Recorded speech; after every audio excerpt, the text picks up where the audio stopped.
Super fresh at hot off the press. Artista update para sa inyong mga beshi.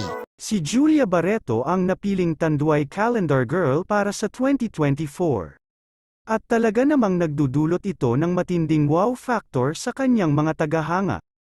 Ang kanyang kakaibang ganda at kahusayan sa pag-arte ay tila nagbigay inspirasyon sa ibang mga kilalang personalidad. Kaya't maraming artista ang napapa, wow, sa kanyang kakaibang calendar cover. Si Julia, na mas lalong nagiging kilala sa kanyang kakayahan na mag-iba-iba ng roles, ay talagang naging napakaswerte sa pagiging parte ng prestihiyosong Tanduay Calendar.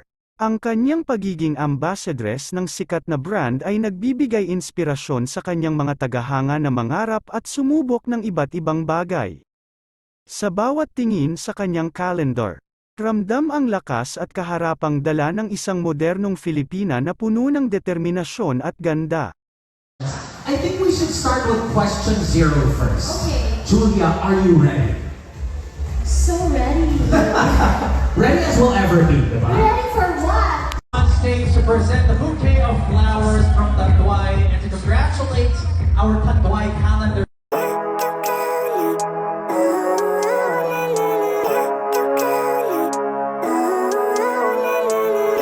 Living life every day.